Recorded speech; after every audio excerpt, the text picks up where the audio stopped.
Olá pessoal, tudo bem? Vamos falar sobre finanças corporativas? Então hoje a tendência é que a gente fale sobre, dentro das técnicas de orçamento de capital, a gente fale mais sobre duas técnicas bem importantes que a gente vai finalizar e fechar, se bem que ainda falta mais uma. Então a gente vai completar com mais alguns elementos sobre análise de investimento de longo prazo. Essas técnicas, então, pessoal, como vocês têm visto até agora, inclusive eu vou deixar um link para os outros vídeos, caso vocês tenham perdido. Esses vídeos, então, eles estão criando formas objetivas para a gente avaliar se os investimentos eles são atraentes ou não, dado certas condições. Então, a gente analisa o fluxo de caixa dessa projeção, que seria então uma projeção futura, a gente traz a valor presente e no momento atual a gente toma uma decisão com base nessas técnicas de orçamento de capital. Então, para hoje, pessoal, a gente vai dar sequência no que a gente tem visto sobre essas técnicas e do que a gente já viu. A gente já falou sobre payback simples, payback descontado, falamos também sobre valor presente líquido e hoje a gente vai falar sobre taxa interna de retorno. Então, do que a gente já viu, pessoal, o último vídeo que a gente falou sobre valor presente líquido, um dos problemas do VPL é que ele vai trazer um valor absoluto sobre o fluxo de caixa e a gente não tem certeza se esse investimento, se ele é lucrativo ou não, se ele é interessante ou não. Então, nessas condições, a taxa interna de retorno ela vai ser uma próxima técnica que justamente vai trazer benefício que faltava para o VPL. Nesse caso, a taxa interna de retorno, então, ou taxa interna de rentabilidade, mais conhecida como TIR, ela vai servir, então, para... ela vai trazer um percentual de desconto, onde vai trazer os valores presentes do fluxo de caixa de forma que eu zere o meu VPL. Então, a taxa do fluxo de caixa projetado vai trazer essas entradas a um valor presente, de forma que o meu fluxo de caixa, então, zere nessa expectativa futura. Então, nesse caso, se eu tivesse que analisar a fórmula, então é que o somatório do meu fluxo de caixa descontado a uma taxa, que vai ser essa taxa interna de retorno, dentro dos períodos de análise, quando eu subtraio do meu investimento inicial, eu vou zerar esse meu fluxo de caixa. Então, dessa forma, pessoal, essa taxa aqui, a gente não teria como fazer na mão, a não ser que a gente tivesse tentativa e erro. Então, fôssemos ponto a ponto, tentando achar uma forma que o somatório disso aqui trouxesse o meu VPL igual a zero. Nesse caso, pessoal, a gente tem algumas alternativas, que seriam tanto o Excel quanto a HP12C, que conseguem fazer isso de forma brilhante. A gente não precisa ter, basicamente, nenhum problema ao utilizar nenhum dos dois, porque eles trazem um resultado facilmente, certo?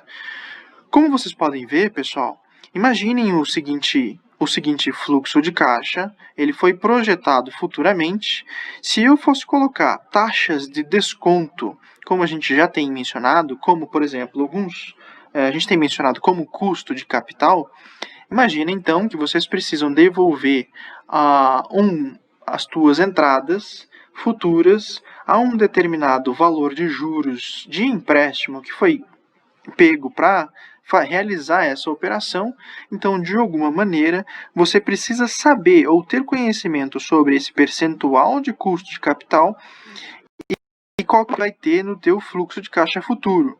Por exemplo, nessa situação, eu sei que se eu tiver um custo de capital nessa operação que for um pouco acima de 25%, o que for acima de 25%, eu vou começar a ter um fluxo de caixa zerado ou negativo daqui para frente. Então, nesse caso, se eu fosse um investidor, ou se eu fosse a empresa tomadora do empréstimo, eu consideraria pegar empréstimos que fossem anualizados, normalmente menor que 25%, porque dessas condições eu teria, então, um fluxo de caixa positivo. Mas a gente vai falar mais sobre isso, pessoal. Então, vamos aqui para baixo. Vamos para o exemplo 1. O exemplo 1 fala o seguinte. Então, considere que existe a necessidade de um investimento de R$10.000 a um valor de entradas de 3.000, 4.500, 5.500, 3.500 e 2.000 futuramente. Então, eu tenho 5 períodos com as suas respectivas entradas. Se eu tiver que analisar a TIR, pessoal, fazendo pela HP12C, então, pela HP, eu consigo fazer da seguinte maneira. Então, eu começo limpando todas as minhas funções. Então, ffin CLX. Eu vou limpar tudo o que a minha calculadora já tinha de qualquer tipo de resquício de cálculos financeiros. Depois, eu indico pelas funções de fluxo de caixa, pessoal, que são justamente, se vocês lembram das minhas aulas de séries de pagamentos, ou já viram isso no primeiro ano em matemática financeira, inclusive eu vou deixar um link aqui, caso vocês não tenham conhecimento sobre como é que a gente utiliza a HP12C para cálculos de fluxo de caixa. Aqui a gente faz da seguinte maneira.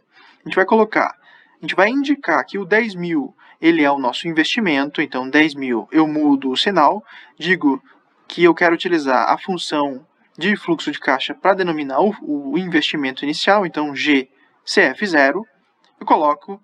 Então, vai aparecer para mim que esse é o meu primeiro valor de investimento. Depois, 3.000 GCFJ, eu digo que é o meu primeiro pagamento. Se eu colocar todos os valores indicando GCFJ, então, de alguma maneira, eu estou indicando a ordem do meu fluxo de caixa seguido depois do meu investimento. Dessa maneira, se eu apertar a função FIRR, que está logo acima do FV, então, vai me trazer o valor de R$ 25,92. O que significa esse R$ 25,92?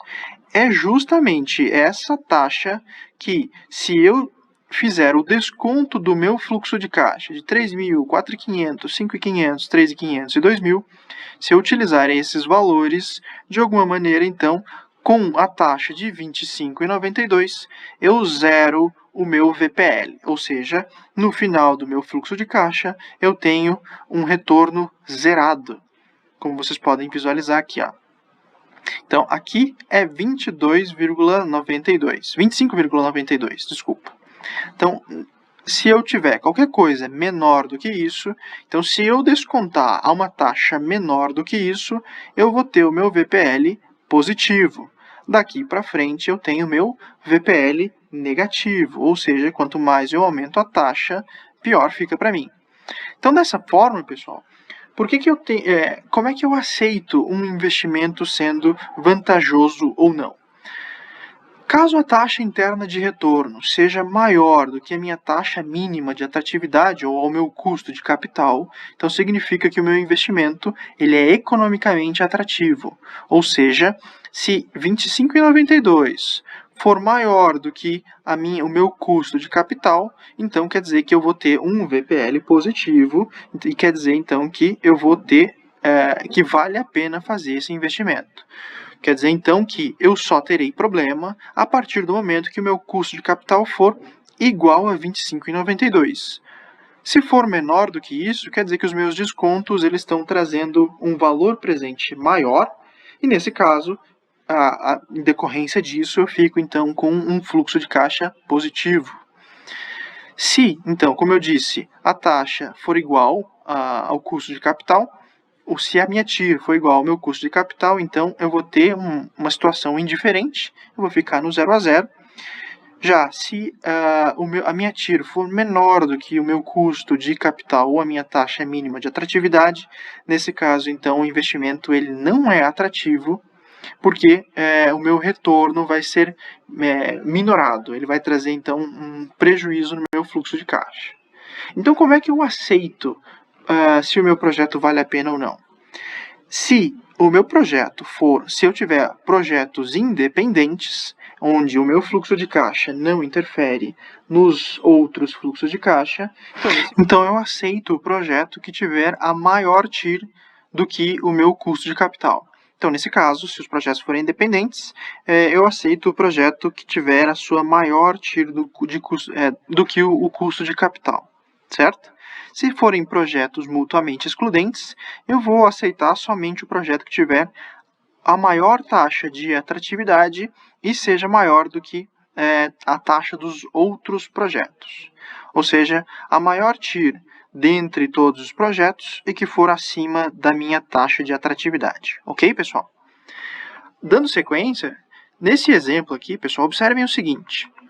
Como foi demonstrado acima, percebam que se eu utilizo um custo de capital menor de 17%, por exemplo, se eu não, no fluxo de caixa original, eu não tenho nenhuma incidência de custo de capital, eu vou ter, então, um VPL de 8.500. Se eu considero, então, um custo de capital para a projeção futura, então eu vou descontar os meus fluxos de caixa, vou ter as seguintes entradas e o meu VPL futuro, caso eu tenha, por exemplo, um custo de capital de 17, vai para 2,65. Se eu tenho de 20%, ele vai caindo cada vez mais, para 1.290. Se eu tiver, então, um custo de capital de 25,92, nesse caso, então, eu vou zerar o meu investimento. Então, perceba que quanto menor for o meu custo de capital, maior vai ser o meu VPL. Então, se for maior do que 25,92, então se eu tiver um custo de capital de 30%, 35%, eu vou começar a ter um fluxo de caixa cada vez pior para esse meu investimento, certo? O que isso quer dizer, pessoal? Quer dizer, basicamente, que você consegue ter uma margem de manobra para saber a tua segurança de investimento. Por exemplo, se você está querendo remunerar um investimento, já que você pegou um empréstimo, qual que deve ser a taxa desse empréstimo para que o teu fluxo de caixa seja atrativo para você fazer esse investimento? Por exemplo, se você pegar um empréstimo que tenha um custo anual de 20%, você começa a aceitar esse projeto, porque a tua TIR é maior do que a tua taxa de atratividade, ou o teu custo de capital. Então, nesse caso, tendo esse custo de capital, você vai ainda assim ter um VPL positivo para o teu investimento, certo? Então vale a pena. O problema vai ser a partir do momento que você tiver uma taxa maior do que o teu custo do que a tua TIR. Então, se a minha TIR é de 25,92 e o meu custo para realizar esse investimento for de 30%, então você vai começar a ter um VPL negativo, o que é ruim para o investimento. Então, você não aceita esse investimento, porque não vai trazer nenhum tipo de retorno. Certo, pessoal? Então você começa a ter uma noção sobre o que você pode aceitar e do que você não deve aceitar nos teus projetos, já tendo uma noção um pouco maior sobre como é que funciona a TIR e VPL. Ok, pessoal? Daqui para frente, então, o que a gente pode entender, fazendo um resumo sobre a TIR, é que, por definição, então, eu vou encontrar uma taxa que vai igualar o valor presente das minhas entradas com o valor presente das minhas saídas, de forma, então, que eu encontre a taxa que vai forçar o meu VPL a ser igual a zero, obrigatoriamente. Então, o valor que a gente acha da TIR é a taxa suficiente para zerar a minha VPL de qualquer fluxo de caixa. A decisão para aceitar ou não um investimento é desde que a minha TIR seja maior ou igual ao meu custo de capital, certo? Então, dessa maneira, se for maior do que o meu custo de capital, eu aceito. Se for menor, eu não aceito, ou não deveria aceitar. Os pontos fortes da TIR, pessoal, é justamente, ele considera um fluxo total de investimento, ele considera o valor do dinheiro no tempo, ele é fácil de comparar com outras taxas de mercado, já que a gente está analisando o percentual que a gente tem do nosso fluxo com relação a um custo de capital, por exemplo. Depois, fornece mais informações de uma forma que você tenha uma margem de segurança. Como a gente já mencionou, você consegue saber o quanto que você pode aceitar ou não. O ponto fraco é que ele só vai ser aceito em fluxo de caixa convencional. Dessa forma, se for um fluxo de caixa não convencional, onde tenha várias saídas com várias entradas, dessa maneira a gente vai ter uma dificuldade em encontrar qual que vai ser a TIR desse meu investimento. A gente pode encontrar várias TIR, inclusive, ou encontrar nenhuma TIR para esse investimento. Tendo esse problema, pessoal, existe então uma outra forma para sanar esse principal problema da taxa interna de retorno.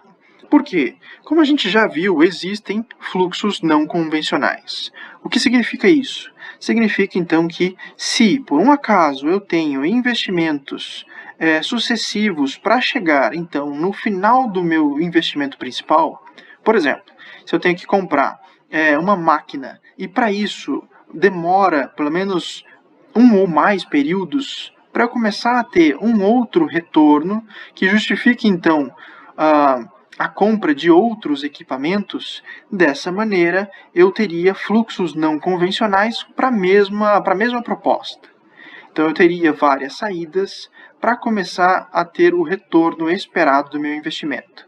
Dessa forma, pessoal, a taxa interna de retorno modificada, ela vai considerar que ele pode ser usado ou vai corrigir a falha da taxa interna de retorno, porque ele justamente vai fazer ou vai tornar qualquer fluxo não convencional em um fluxo convencional. Porque ele vai também utilizar de duas taxas de cálculo. Ele pode utilizar de duas taxas de cálculo. Uma taxa de financiamento e uma taxa de reinvestimento. Dessa maneira, a gente não está considerando que as taxas do meu fluxo, que são de saídas, eles não necessariamente precisam ser iguais às minhas taxas de entradas. Ou seja, o custo de capital que eu tenho para os retornos esperados para a minha empresa não necessariamente precisam ser iguais à minha taxa, que, por exemplo, a taxa do custo que eu tenho para o empréstimo que foi feito. Vamos fazer um exemplo, se ficou confuso, pessoal? Imagine o seguinte, a fórmula permanece a mesma, então dessa maneira, o que eu preciso fazer para transformar um fluxo não convencional em um fluxo convencional, eu vou fazer dessa maneira aqui, que o fluxo dos meus valores futuros dos retornos, eles têm que ser igual ao valor presente dos meus desembolsos. O que isso aqui significa, pessoal? Significa que, basicamente, eu vou empurrar para frente, eu vou empurrar a valor futuro todas as minhas entradas e eu vou trazer a valor presente todos os meus desembolsos.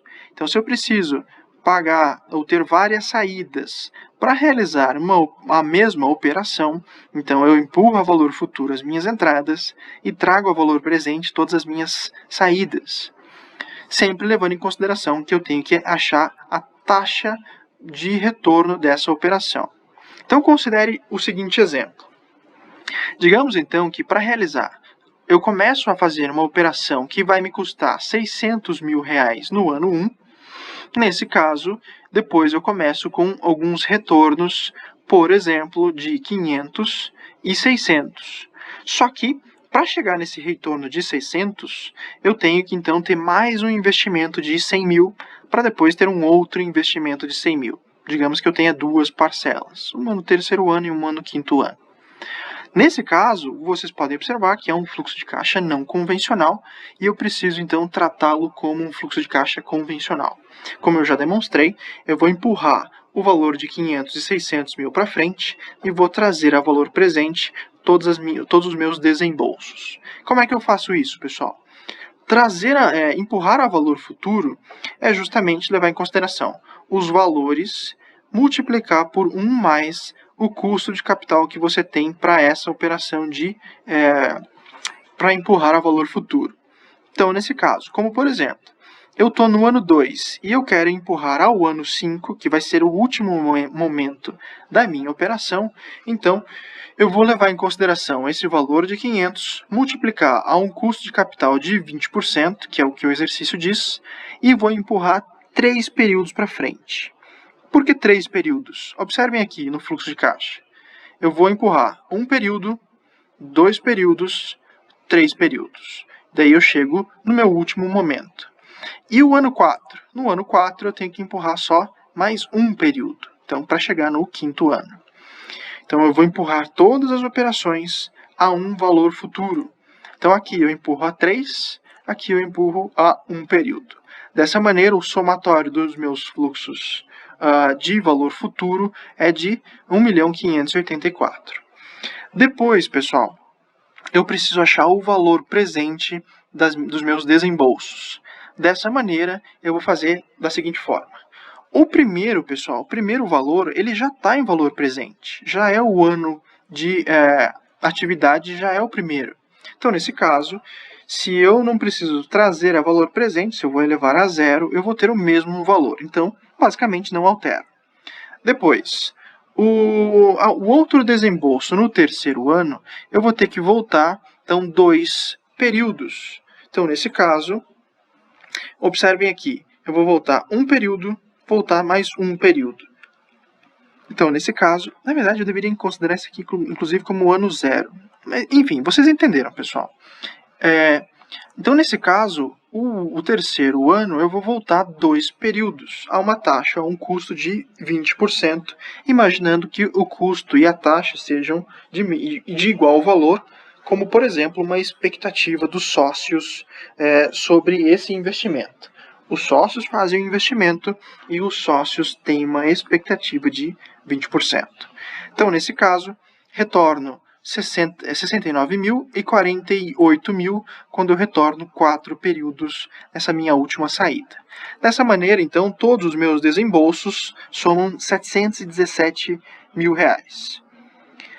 A última parte do exercício, então, é achar justamente a TIR nessa fórmula. Utilizando pela fórmula, então, se eu isolar a TIR, o que vai acontecer?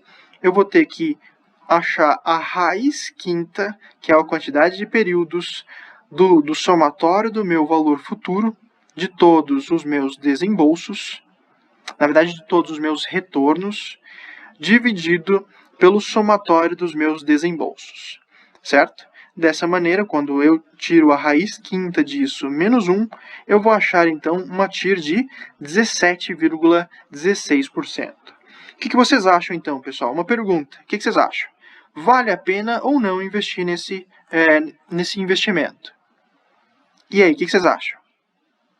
Se a resposta de vocês é não vale a pena, porque a taxa interna de retorno modificada, inclusive eu tenho que colocar aqui a TIR-M, vai ser menor do que o meu custo de capital. Nesse sentido, então, eu vou ter um VPL negativo, que para mim não vale a pena. Nesse caso, pela TIR-M, eu não aceito o projeto. Certo? Como é que eu resolvo, por exemplo, se por um acaso a fórmula está muito confusa, eu não consigo resolver pela fórmula. Tem como resolver pela calculadora? Claro que tem. Observem o seguinte, pessoal. Lembra do exemplo anterior, quando a gente fez a nossa TIR normal? A gente consegue usar a TIR-M num fluxo de caixa convencional? Claro que consegue. O que a gente tem que considerar, então, por exemplo, é que poderiam existir duas taxas. Uma taxa de investimento e uma de reinvestimento. Nesse caso, pessoal, observem que eu tenho somente uma saída, então não tem nenhum problema em trazer isso aqui a valor presente. Ele já está em valor presente. O problema, então, são os meus valores futuros. Nesse caso, eu preciso empurrar todas as minhas entradas a um valor futuro, até o 5º período. Se eu for utilizar pela fórmula, pessoal, como vocês já viram, então eu vou empurrar cada um desses valores de acordo com a quantidade de períodos que deve ser empurrado para frente. O valor de 3.000 tem que ser empurrado 4 períodos, já que ele está no primeiro, a um custo de 18%, que o exercício já mencionou para a gente. Depois, eu vou somar com o custo de capital de empurrar a valor futuro o valor de 4.500, e assim vai. Empurro todos os valores, o somatório dos meus retornos no valor futuro vai ser de 26.998,17. Depois, então, pessoal, se eu quero, já que eu transformei isso aqui num fluxo de caixa convencional, na verdade ele já era um fluxo de caixa convencional, mas utilizando da mesma maneira esse fluxo de caixa e esse fluxo de caixa já de uma forma mais convencional, eu consigo realizar pela fórmula. Então eu posso tirar a raiz quinta, já que são 5 períodos, do total dos meus retornos futuros pelo meu desembolso no valor presente, tiro a raiz disso, subtraio 1, vou achar então a minha TIREM de 21,97. Nesse caso eu aceito porque o meu custo de capital era de 18%. Para realizar esse cálculo então pela HP, pessoal, a gente faz da seguinte maneira. Então a gente limpa todas as nossas funções e todos os resquícios de cálculos financeiros que a gente já tenha feito, então é FFIM, CLX. Depois a gente vai colocar o valor do investimento então de R$10.000, sendo então 10.000 CHS-PV. Dessa forma eu indico que é o valor do investimento. Depois, se foram 5 períodos de pagamentos, onde tiveram então um valor futuro de 26.998,17. Dessa maneira, então, eu vou achar ou vou perguntar o valor da taxa para esse fluxo de caixa, o que vai me devolver então o mesmo valor da TIREM de 21,97.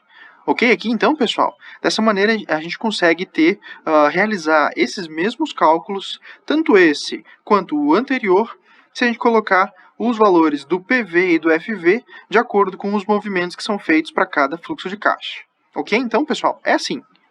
Acho que não tem mistério em realizar os cálculos pela HP da UCC, se você já tem familiaridade com isso. Inclusive, se vocês não tiverem, eu tenho colocado alguns vídeos também sobre a HP. Se vocês quiserem, eu vou colocar o link aqui. É só acessar para vocês retornarem a ter mais um contato com a HP do UCC, porque é sempre importante nesses cálculos financeiros. Então, pessoal, o resumo que a gente pode ter sobre a TIR modificada é basicamente que ela faz exatamente o que a TIR normal realiza. Então ela vai buscar uma taxa de desconto onde ele vai zerar o VPL, só que ele vai considerar, por exemplo, duas taxas de investimento, uma taxa de investimento e uma taxa de reinvestimento. Você consegue fazer essa possibilidade, já que você está considerando que existem dois movimentos que eles podem ter natureza diferente. Então, a saída pode ter um custo de capital diferente do que as entradas, e a gente aceita os investimentos da mesma maneira. A gente vai aceitar a TIREM desde que o momento que ela tenha, então, seja maior do que a minha taxa de atratividade. O ponto forte, então, é justamente que ele vai transformar, vai melhorar a falha que a TIR normal tem, que ela não considera fluxos não convencionais. Então ela vai tratar a TIR da mesma maneira, só que ela vai tratar como todos os fluxos não convencionais como se fosse um fluxo convencional. E dessa maneira a gente também consegue encontrar o nosso valor quando a TIR normal não consegue.